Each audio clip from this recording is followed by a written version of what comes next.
ప్రభువు నామమునకు మహిమ కలుగును గాక.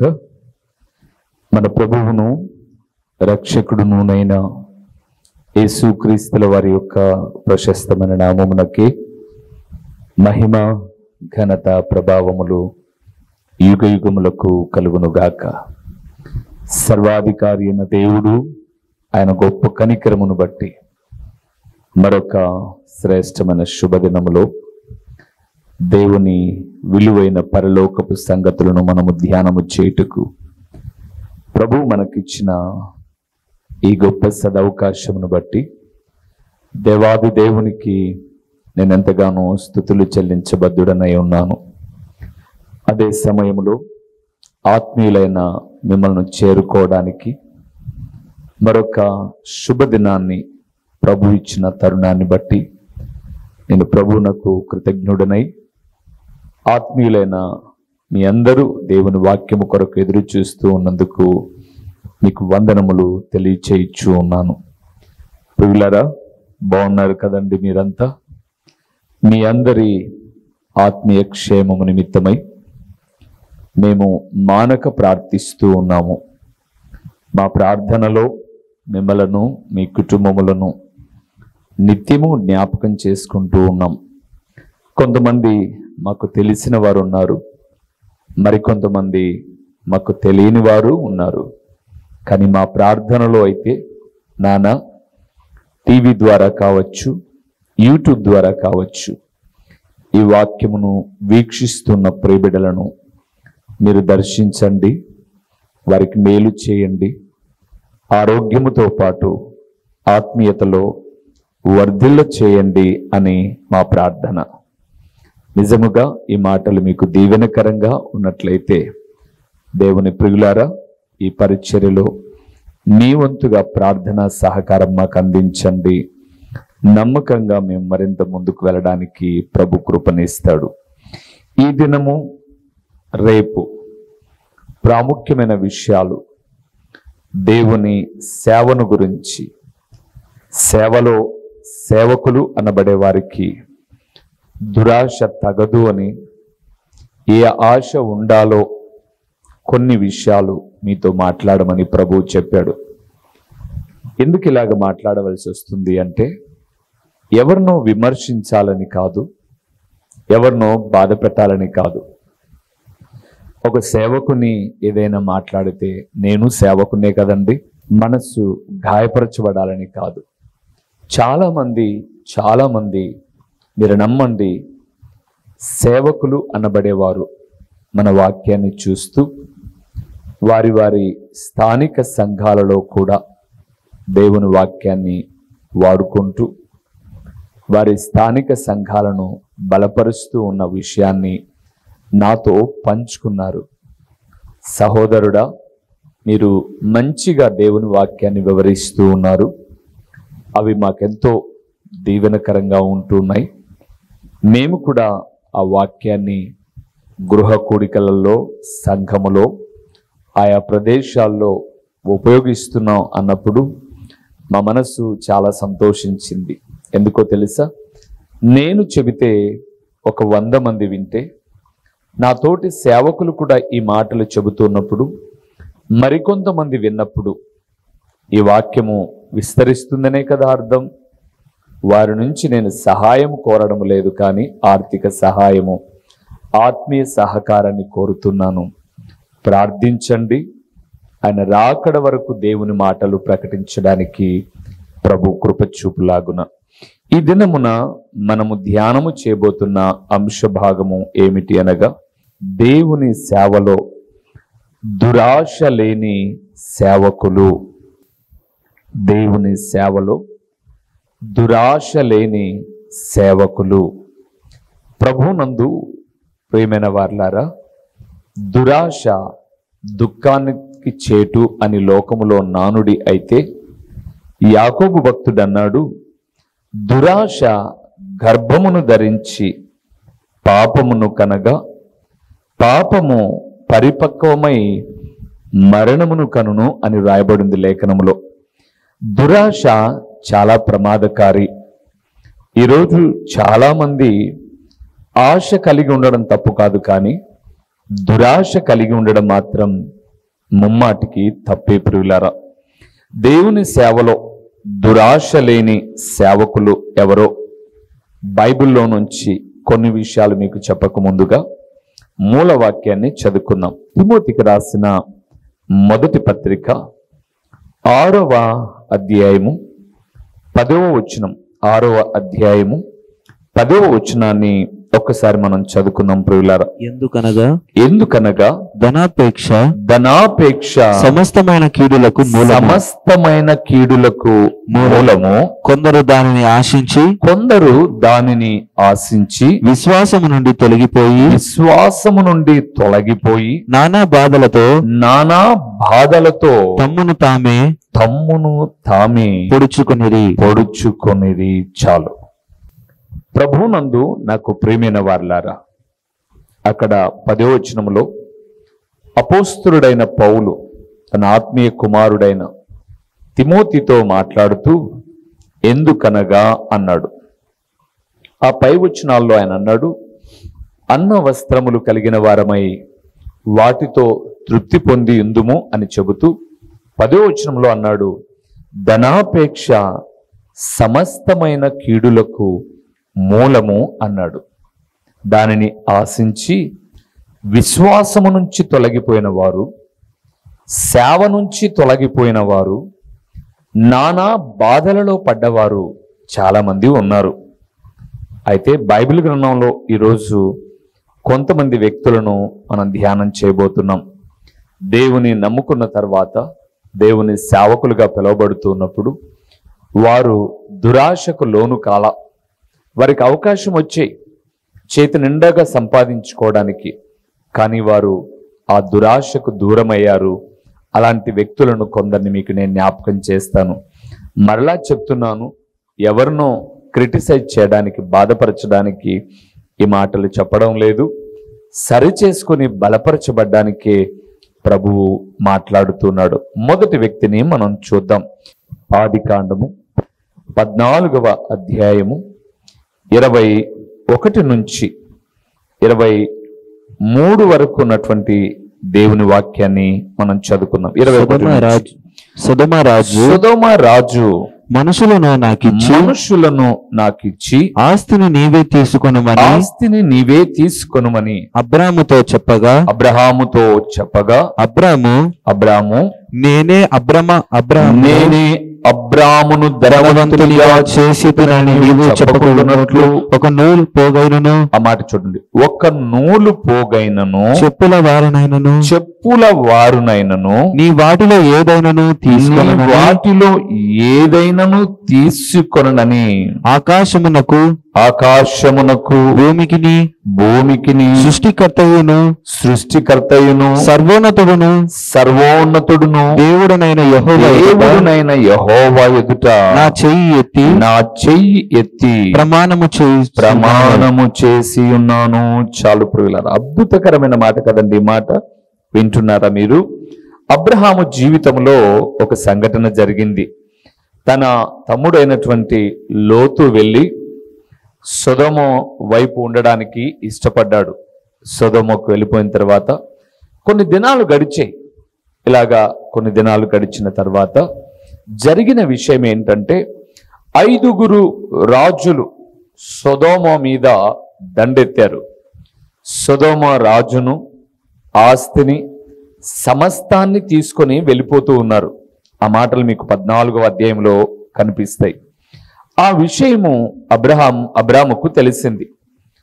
ఆ అబ్రాము తెలిసినప్పుడు సొదొమ రాజును మాత్రమే కాదు, అతని ఆస్తి మాత్రమే కాదు, సొదొమలో నివసించేటటువంటి లోతు తన ఆస్తిని కూడా చెరపట్టుకొని పోతూ ఉన్నారు. అప్పుడు అబ్రాము ఏం చేశాడంటే, తన ఇంట అలవడినటువంటి లేదా తన ఇంట పుట్టి పెరిగినటువంటి 310 మండుగురిని వెంటబట్టుకొని 318 మందిని వెంట పెట్టుకొని ఆ రాజులను తరిమాడు. వారిని ఓడగొట్టాడు, పడగొట్టాడు. ఆస్తిని అంతటిని చేజిక్కించుకొని తిరిగి వెనక్కి వచ్చాడు. వచ్చిన తర్వాత సొదొమ రాజు అన్న మాటనే 14:21లో మనం చూసాం. సొదొమ రాజు అన్నాడు, మనుషులను నాకిచ్చి ఆస్తిని నీవే తీసుకో అబ్రాము, నీ ప్రయాస చాలా ఉంది, నువ్వు చాలా ప్రయాసపడ్డావు. 318 మందిని వెంట తీసుకొని వచ్చి యుద్ధం చేసి నా పక్షంగా పోరాడి నా దగ్గర పనిచేసే పని వాళ్ళని అందరినీ రక్షించి వారితో పాటు తీసుకువెళ్ళిన ఆస్తిని కూడా నువ్వు రక్షించావు. నేను కృతజ్ఞుడనుగా మనుషులను నాకిచ్చి ఆస్తిని నువ్వు తీసుకో అన్నాడు. ఆ మాట అనగానే ఎంత సంతోషం రావాలి అబ్రాముకు. మనుషులు పోతే పోయారు, ఆస్తి అంతా నాకు సొంతమవుతుంది అని అనుకోవాలి. కానీ అబ్రాము ఏమన్నాడు అని మనం ఆ మాటలో చూస్తూ ఉన్నప్పుడు 23లో రాబడింది, ఒక నూలు పోగైనను చెప్పుల వారైనను నీ దానిలో నుంచి నేను తీసుకోను. ఎందుకో తెలుసా? ఏదో మేలు జరిగితే జరిగింది, కానీ నా ఆస్తిని తీసుకొని బాగుపడ్డాడని నువ్వు అనుకోకూడదు. దేవుని యందు ప్రియులారా, దేవుని నమ్మిన అబ్రాము, ఒట్టి చేత్తో వచ్చిన అబ్రాము, ఆశీర్వదిస్తానని మాట ఇచ్చినప్పుడు విధేయత చూపిన అబ్రహాము, ఎంత కమిట్మెంట్ అండి. నువ్వే తీసుకో అని అంటే చెప్పుల వారు కూడా నాకొద్దు, నా దేవుడు నన్ను దీవించాలి, నీ ద్వారా నేను దీవించబడ్డం ఏంటి? ఈరోజు ప్రభువునందు ప్రియులారా, ఇలాగంటున్నానని నన్ను మీరు తప్పుగా అనుకోమాకండి. మీకు సేవకునితో మాట్లాడాలన్నా ఒక 10,000 స్పాన్సర్ చేయండి. ఫోటో దిగాలన్నా 10,000 టీవీకి స్పాన్సర్ చేయండి. సేవకునితో భోజనం చేయాలన్నా, ఫోటో దిగాలన్నా, ఆయన చేతి వెంట ఒక అంజూరపు అడలు తీసుకోవాలన్నా, ఒక ద్రాక్షారసపు గ్లాసు తాగాలన్నా, ఇవన్నీ కావాలంటే మీరు ఒక స్పాన్సర్ చేయండి. ఇది ఎక్కడి నుంచి వచ్చిందండి సంస్కృతి? దేవుని కన్నా గొప్పగా చేసుకోవడం కాదా? తప్పు ప్రియులారా, ముమ్మాటికి తప్పు. అందుకే మీరు ఈరోజు సందేశమే కాదు, రేపు సందేశము కూడా వినాలి. ఎందుకో తెలుసా? ఈరోజు సందేశములో దురాశ లేని సేవకులను చెప్తున్నాను. దురాశ కలిగి శాపాన్ని పొందుకున్న సేవకులు కూడా రేపు మాట్లాడతాను. అందుకే మనం చూస్తున్నాం, దురాశ లేని సేవకుడు అబ్రాము అంటున్నాడు, చెప్పుల వారు కాదు, నూలు పోగు కాదు, నీ దగ్గర నుంచి నాకు ఏది వద్దు. ఎంత నిబద్ధతతో కూడిన మాట. ఈరోజు ఒక సేవకుని కలుసుకోవాలంటే దేవుడైనా ఈజీగా దొరుకుతాడేమో, కానీ సేవకుడు చాలా కష్టమైపోయిన రోజులండి ఇవి. ఎప్పుడైనా నేను ప్రార్థనలో ఉండి ఎవరైనా మాకు ఫోన్ చేసినప్పుడు, అయ్యా అయ్యగారితో మాట్లాడాలి అన్నప్పుడు, నా భార్య నా పిల్లలో మాట్లాడిన తర్వాత నేను మరలా మాట్లాడడానికి సముఖతను వ్యక్తం ఎందుకు చేస్తానంటే, నేనే పాటి వాడినండి. టీవీలో సూటు వేసుకొని కనపడినంత మాత్రాన, ఒక 10,000 మంది అక్కడ ఇక్కడ సభలకు వచ్చినంత మాత్రాన మా స్థాయిని మేము దేవునితో సమానంగా ఎంచుకోవాలా? తప్పు ప్రియులారా, అది తగదు. రెండవ వ్యక్తిని కూడా మీకు నేను జ్ఞాపకం చేస్తాను. రాజులు 2వ గ్రంథము 5వ అధ్యాయము 15, 16 వచనాల్లో ఉన్నటువంటి దేవుని వాక్యాన్ని మనం చూద్దాం. అప్పుడతడు తన పరివారముతో కూడా దైవజనుని దగ్గరికి తిరిగి వచ్చి అతని ముందర నిలిచి చిత్తగించుము, ఇశ్రాయేలులోనున్న దేవుడు తప్ప లోకమంతటి యందును మరి ఒక దేవుడు లేడని నేను ఎరుగుదును. ఇప్పుడు నీవు నీ దాసుడనైన నా యొద్ద బహుమానము తీసుకొనవలసినది అతనితో చెప్పగా చాలు. ఎవరైనా? ఎలీషా. చిన్నప్పటి నుంచి విని ఉంటాం సండే స్కూల్ కథ. నయమాను కుష్ఠరోగం కలిగిన వ్యక్తి, సిరియా దేశస్థుడు, దేవుని సేవకుని దగ్గరికి వచ్చాడు, స్వస్థపరచబడ్డాడు. వెనుకకు వచ్చి, బాగా వినండి, వెనుకకు వచ్చి నేను స్వస్థపరచబడ్డాను కాబట్టి ఇదిగో ఈ బహుమానం నువ్వు తీసుకో అని అడిగాడు నయమాను. అప్పుడు ఎంత హ్యాపీగా తీసుకోవచ్చండి, ఎంత హ్యాపీగా తీసుకోవచ్చు ఎలీషా. కానీ ఎలీషా అంటాడు, నేను ఎవని సన్నిధిని నిలబడి ఉన్నానో, ఇశ్రాయేలు జీవముతోడు, యెహోవా జీవముతోడు నేనేమీ తీసుకొననని అతనితో చెప్పెను. ఈరోజు చాలా మంది అండి బాగైన తర్వాత కృతజ్ఞతగా ఇవ్వమ్మా దేవునికి, కృతజ్ఞతగా దేవునికి ఇవ్వు.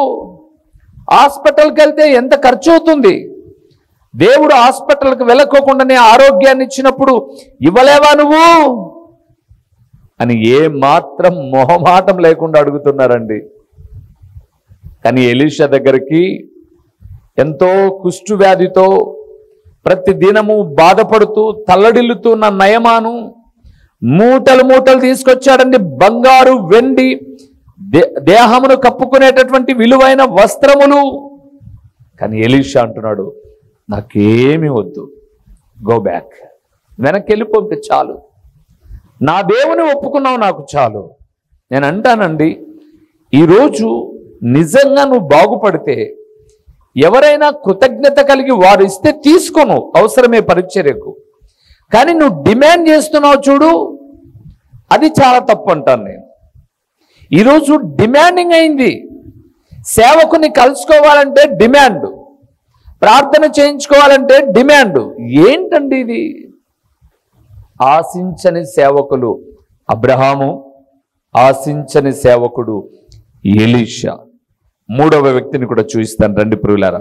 చాలా పెద్ద సబ్జెక్ట్ ఇది.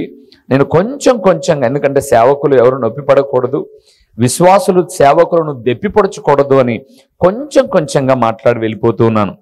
సమూయేలు మొదటి గ్రంథము 12వ అధ్యాయము, సమూయేలు మొదటి గ్రంథము 12వ అధ్యాయము 3-4 వచనాలను ఒకసారి మనం చదువుకుందాం ప్రియులారా. ఇదిగో సమూయేలు అంటున్నాడు, ఇదిగో నేనున్నాను, నేను ఎవని యొద్దైనను తీసుకుంటున్నా, ఏదైనాను తీసుకుంటున్నా, నేను ఎవని ఎద్దునైనను తీసుకుంటున్నా, ఎవని గార్ధబమునైనను పట్టుకుంటున్నా, ఎవనికైనా అన్యాయము చేసితినా, ఎవనినైనను బాధ పెట్టితినా, న్యాయము నాకు అగపడకుండా ఎవని ఎద్దునైనా లంచము పుచ్చుకుంటున్నా, అలాగు చేసిన ఎడల యెహోవా సన్నిధిని అభిషేకము చేయించిన వాని ఎదుటను వాడు నా మీద సాక్ష్యము పలకవలెను. అప్పుడు నేను మీ ఎదుట దానిని మరలా నిత్తునను. చాలు. అద్భుతకరమైన దైవజనుడు సమూయేలు. ఇశ్రాయేలులకు రాజు కావాలని వారు కోరుకోగా, రాజుగా సౌలును అభిషేకించిన తర్వాత రాజు ఎదుట, జనులందరి ఎదుట చెబుతున్న మాట ఏంటంటే, ఇదిగో నేనున్నాను మీ ఎదుట. ఏం మాట అండి ఈ మాట? నేనున్నాను మీ ఎదుట, నేను ఎవని ఎద్దునైనను తీసుకుంటున్నా, ఎవని గార్ధబమునైనను పట్టుకుంటున్నా, ఎవనికైనా అన్యాయము చేసి తినా, ఎవనినైనా బాధ పెట్టి తినా, ఎవని యొద్దనైనా లంచము పుచ్చుకుంటున్నా. సందర్భం వచ్చింది కాబట్టి ఈ లోకయాత్రను ముగించిన ఒక సేవకుడు గురించి చెప్తాను. మేమున్న ప్రాంతంలో మాకు సమీపంలో ఒక 15 కిలోమీటర్, మేము పులివెందులలో ఉన్నాం కదండి, మాకు సమీపంలో ఒక 15 కిలోమీటర్ల దూరంలో ఒక భూస్వామి ఉండేవాడు, రైతు. చాలా భూమి అండి, చక్కటి చీని పంటలు, అరటి తోటలు ఆయనకున్నాయి. ఆయనను దేవుడు ఎలాగ దర్శించాడో నాకు తెలియదు, కానీ మొత్తం పైన దేవుడు పట్టుకున్నాడు ఆయన్ను. ఆయన వాళ్ళ ఊర్లో ఒక మందిరం కట్టాడు. సేవకుడుగా ఆయనకు పెద్దగా వాక్యం తెలీదు, చాలామంది సేవకులను పిలిపించేవాడు. ఒకసారి నన్ను కూడా ఇంటికి వచ్చి ఆహ్వానించాడు. నీ గురించి నేను బాగా విన్నాను బాబు, పెద్ద ఆయన, మీరు ఒకసారి మా ఇంటికి రండి, మా మందిరానికి రండి, వాక్యం చెప్పండి అన్నాడు. నేను అన్నాను, అయ్యా నాకు మందిరం ఉంది, ఆదివారం పూట నేను రాలేను అన్నాను. ఆదివారం కాదు, రేపు వారంలో ఒక హోల్ నైట్ ప్రేయర్ ఉంది, రాత్రంతా ప్రార్థన, రండి అన్నాడు. అప్పుడు నాకు కూడా ప్రేయర్ ఉంది, రాలేనండి అన్నాను. మరలా ఒకసారి వచ్చాడు, వెళ్ళాను.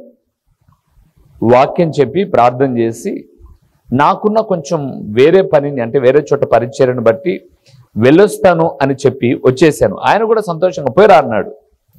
మరలా రెండవసారి ఆయన పిలిచాడు, మీరు తప్పకుండా రావాలి, ఈరోజు మా మందిరంలో ఒక ప్రేమ విందుంది, మా పిల్లవాడు అంటే నా మనవడికి ఒక స్తుతికుడికి పెట్టుకున్నావు, నువ్వు రా అన్నాడు. లేదయ్యా నేను రాలేను అంటే, లేదు మీరే రావాలి, వాక్యం చెప్పాలి. ఆ రోజు మీరు వచ్చి వాక్యం చెప్పిన తర్వాత మా సంఘస్థులందరూ సంతోషపడ్డారు, రా అన్నాడు. వెళ్ళాను నేను. బాగా వినండి, వెళ్ళాను నేను. వెళ్ళి చక్కగా వాక్యం ప్రకటించి సంతోషంగా ప్రార్థన చేసి ఇక వచ్చే ముందుగా సంఘస్థులతో కొంచెం మాట్లాడవలసి వచ్చింది. మీ పాస్టర్ గారు మంచి డిన్నర్ పెట్టారయ్యా, పొట్లి కోసి బాగా ఇచ్చేశాడు అని అన్నాను నేను. ఆయన అన్నాడు, ఆ పొట్లి ఆయన తెచ్చుకున్న చికెను ఆయన ఖర్చు పెట్టింది కాదు అన్నారు వాళ్ళు. ఇదేంది వాళ్ళ మనవడి కార్యక్రమానికి ఆయన ఖర్చు పెట్టిందంటే కొడుకు పెట్టాడా అన్నాను. కాదయ్యా, మా ప్రక్కలోనే ఒక ఊరు ఉంది, ఆ ఊర్లో చాలా మంది గొల్లలు ఉన్నారు. వాళ్ళ దగ్గరికి వెళ్తాడట, అయ్యా యేసుప్రభు కనపడింది మొదట మీకే, గొల్లలైన మీకేనయ్యా, మీరు దీవించబడాలంటే నేను ప్రార్థన చేస్తాను కాబట్టి మీరు దీవించబడతారు, గొల్లలైన మీరు శాపం పొందుకోకుండా ఉండాలి అంటే నేను అడిగినప్పుడు మీరు మాకు ఒక పొట్లేటు పట్టేయాలి అని క్రిస్మస్కి ఒక పొట్టేలు, ఈస్టర్కి ఒక పొట్టేలు వాళ్ళ దగ్గర నుంచి తెచ్చుకుంటాడట. ఇప్పుడు ఇంట్లో కూడిక జరుగుతుంది, ఇప్పుడు ఇస్తే మీకు మరింత దీవెనని వాళ్ళ దగ్గర నుంచి తెచ్చిన పొట్టేలు కోసి పెట్టాడు ఈయన.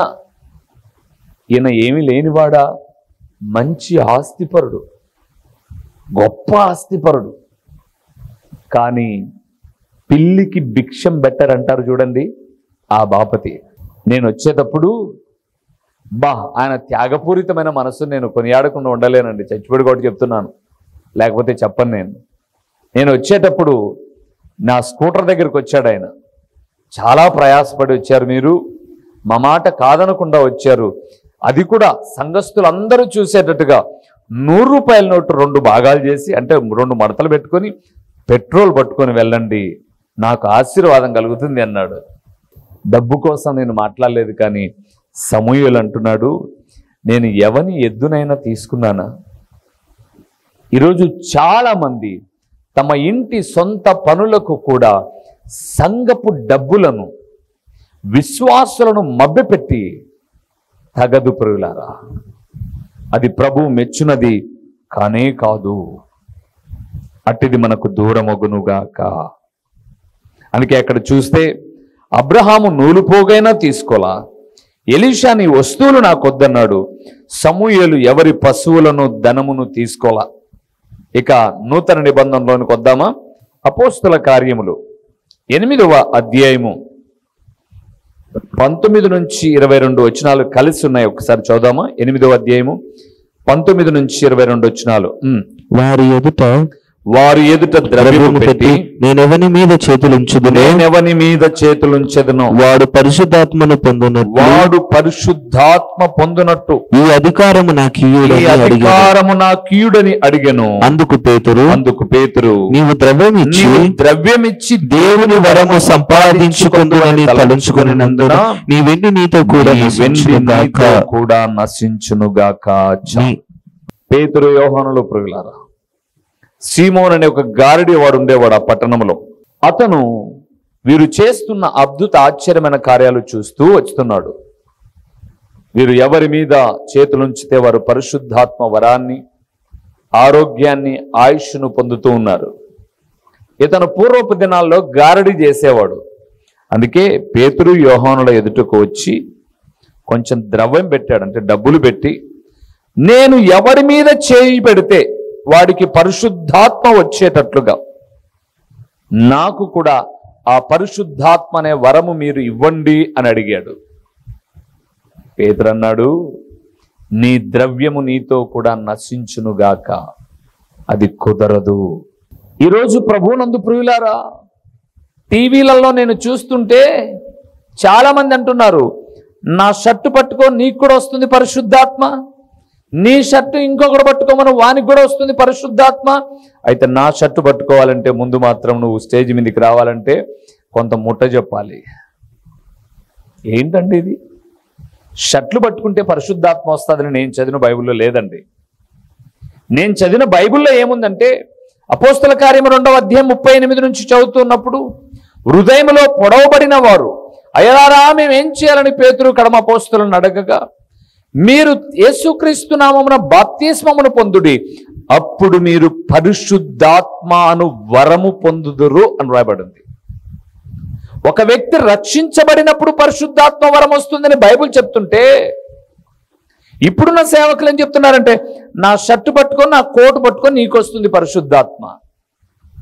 మరి బైబిల్ కరెక్ట్ అందామా? చెప్పే సేవకులు కరెక్ట్ అందామా? తప్పుదారిలోకి వెళ్ళిపోతుందండి. దేవుని వాక్యం సెలవిస్తుంది, దేవుని సేవలో పేతురు యోహానులు ద్రవ్యమును ఆశించలా. మాకొద్దో ద్రవ్యం, ఒకవేళ నువ్వు ఆ ద్రవ్యాన్ని పెట్టి మమ్మల్ని ఏదైనా మభ్య పెట్టాలనుకుంటున్నావేమో, నీ ద్రవ్యము నీతో సహా నశించునుగాక. అబ్రహాము నూలు పోగైనను ఆశించలేదు, ఎలీషా వస్తువులను ఆశించలేదు, సమూయేలు పశువులను ధనమును ఆశించలేదు, పేతురు యోహానులు ద్రవ్యమును ఆశించలేదు. ఇంకొక వ్యక్తిని చూపించమంటారా? అపోస్తల కార్యములు 20వ అధ్యాయము కొంచెంగా వివరిస్తున్నాను. 33 నుంచి 34, 35 వరకు మనం చదువుకుందాం. 34 వరకు చదువుదాం. ఎవని వెండినైనను బంగారమునైనను వస్త్రములనైనను నేను ఆశింపలేదు. 33 వచ్చిన ఒక్కటి చాలు. పౌలు అంటున్నాడు, ఎవరి వెండినైనను బంగారమునైనను వస్త్రములనైనను నేను ఆశింపలేదు. ప్రభువునందు ప్రియమైన వారులారా, ఈరోజు చాలా మంది సువార్త సభలు పెట్టిన తర్వాత ఈ సభలు ఎంతో వ్యయ ప్రయాసాలతో కూడినది. 15 లక్షలు మాకు ఖర్చు అయింది. 1000 రూపాయలు ఇచ్చేవాళ్ళు 100 మంది కావాలి, 2000 రూపాయలు ఇచ్చేవాళ్ళు 1000 మంది కావాలి. అంత మాత్రమే కాదు, దేవుడు మీరు ఉత్సాహముగా ఇస్తే రెట్టింపు ఇస్తాడు. కాబట్టి మీ చైన్ తీసి వేయండి, మీ ఉంగరాలు తీసి వేయండి, మీ ముక్కునత్తులు తీసి వేయండి, మీ కమ్మలు తీసి వేయండి. మీరు దేవుని సేవ కొరకై బంగారమును ఇస్తే రెట్టింపుగా దేవుడు ఇస్తాడని చెప్పిన సేవకులను నేను విన్నానండి, నేను చూశాను. కానీ పౌలు అంటున్నాడు, ఎవరి వెండినైనా నేను తీసుకున్నానా? ఎవరి బంగారునైనా నేను ఆశించానా? మరి ఎలాగ ఆశిస్తున్నారు? ఆశించనిది సేవా జీవితం. ప్రభు నీ అవసరతలు నా అవసరతలు ఎరిగిన వాడు, ఇస్తాడు తప్పకుండా. ఖచ్చితంగా ఆయనకి ఇష్టమైతే ఆయన ఇస్తాడు. కానీ నీవు నేను దురాశ పరులుగా ఉండకూడదు. అందుకే దేవుని సేవలో దురాశ లేని సేవకులు అబ్రహాము, ఎలీషా, సమూయేలు, పేతురు, యోహాను, పౌలు భక్తులు దురాశ లేని సేవకులు. అందుకే ఒక వెలుగు వెలిగారు సేవకులు. దురాశ కలిగి శాపాన్ని పొందుకున్న సేవకులు. తర్వాత సందేశంలో మాట్లాడతాను. తలలు వంచండి, కళ్ళు మూసి ప్రార్థన చేద్దాం. మహిమా స్వరూపివైన మా ప్రియమైన పరలోకపు తండ్రి, మహోన్నతుడమైన దేవా, మీ ఘనమైన నామమునకు స్తోత్రములు చెల్లిస్తున్నాం. మీ సేవ చేయుటకు మాకు ధనము అవసరమే నాయనా. ఆ ధనాన్ని మభ్యపెట్టి మాయమాటలు చెప్పి సంపాదించుకోవడం కాదు, యథార్థమైనటువంటి భావనతో మీ పరిచర్య చేయాలని మీ సేవకులను మా ముందు ఉంచి నీ సేవకుని నిలబెట్టి మీరు మాట్లాడుకున్నందుకు స్తోత్రములు. ఈ వాక్యానికి భిన్నంగా నాలో ఏ లక్షణాలు ఉన్నా సరిదిద్దుకునే మనస్సును నాకు ఇవ్వండి.